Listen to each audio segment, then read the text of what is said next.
Dr. David Livingston had a timely study on gunshot wound violence at one New Jersey trauma center. So we performed a 12-year longitudinal analysis of all our gunshot wounds secondary to interpersonal violence in Newark, at our University Hospital, which is the level 1 trauma center in Newark, New Jersey for the northern New Jersey area.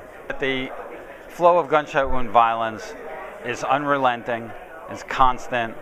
It has some ebbs and flows, but it averaged over 520 patients per year, every year.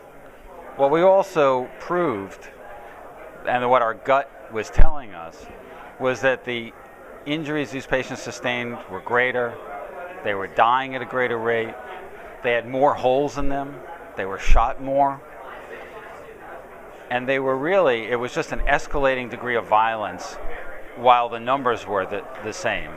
So patients, the same numbers were being injured, yet they were sustaining worse injuries. The effect on the trauma center was huge. Close to 3/4 required any operation. A third of them required ventilator management. Half of them were in the ICU. And the unreimbursed cost was well over $110 million.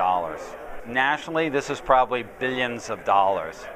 I think we were very conservative in our estimation, and I think if we had more robust financial data, it would probably may even been doubled what we found. But we were very conservative in our estimates. I think that the trauma centers often represent a lot of urban and suburban safety net hospitals across the country. These are the hospitals that are least capable of absorbing this degree of unreimbursed care. These are the hospitals that are supposed to respond to mass casualties in our cities.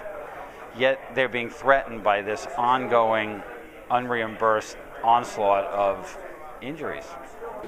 One of his key findings is that if you just look at trauma registry data, you will miss a lot of gunshot wounds. What we found, a surprise to us, was we never even saw 1/5 of the patients. They were seen and treated by the emergency department.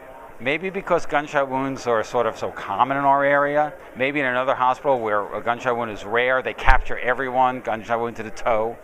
For us, 20% or, 1,500 patients, we would have never seen. And so if we didn't look at other databases, we would have missed a significant number. Specifically a significant number of people who came in our time clusters when we had 2, 3, 4, 5 patients appearing simultaneously. So this is an important piece of data, and again, I think it goes along with the lack of data about especially non-fatal gunshot wounds across this country.